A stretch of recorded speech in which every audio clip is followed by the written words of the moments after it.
Welcome, Alpha. Greetings to you in the mighty and matchless name of our Lord and Savior Jesus Christ. இன்னைக்கு நாம் வாசிக்க வேண்டிய பகுதி சங்கீதம் 50. இந்த இடத்துல கர்த்தர் தன்னை பத்தி சொல்லுகிறார். இந்த இடத்துல வாசிப்போம். உன் வீட்டில் இருந்த காளைகளையும் உன் தொழுவம் ஆட்டுகளையும் நான் வாங்கி கொள்வதில்லை. சகல காட்டு ஜீவன்களும் பருவங்களுக்கு ஆயிரமாய் திரிகிற மிருகங்களும் என்னுடையவைகள். அப்ப God is the owner. மலைகளில் உள்ள பறவைகள் எல்லாம் அறிவேன். அப்ப ஒவ்வொரு பறவைக்கு பேர் கூட அவர் தெரியும். பேர் வச்சுட்டு கூப்பிட்டு அழைக்கிறார். வெளியில் உள்ளவைகள் எல்லாம் என்னுடையவைகள். நான் பசியா இருந்தால் உனக்கு சொல்லேன், பூமியின் அது நிறம் என்னுடையவைகளே. எல்லாமே is the owner. இது நல்லா புரிஞ்சுக்கணும். We cannot own anything in this world.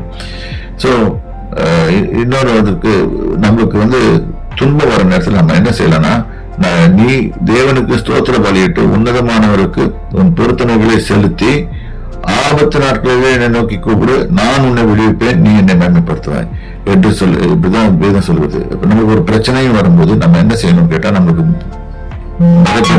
என்ன பண்றதுன்னு தெரியாது. சோ அப்ப என்ன பண்ணணும்னு கேட்டா, நான் நீ தேவனுக்கு ஸ்தோத்திர பலியிட்டு பிரைஸ் ஆஃபரிங் கொடுத்து உன்னதமானவருக்கு உன் பொருத்தனைகளை பொருத்தனைகள் தேவனோட பொருத்தனை பண்ணி அதை செலுத்தி அதை செலுத்திட்டு ஆபத்து காலத்துல என்னை நோக்கி கூப்பிடு. இது டெய்லி கூட செய்யலாம். ஆபத்து காலத்துல உன்னை நோக்கி கூப்பிடு. ஏன்னா விடுவிக்கிறதுக்கு தேவன் வருவார். அவர் உன்னை விடுவிப்பார், நீ என்னை நாம் அவரை மேன்மைப்படுத்துவோம்.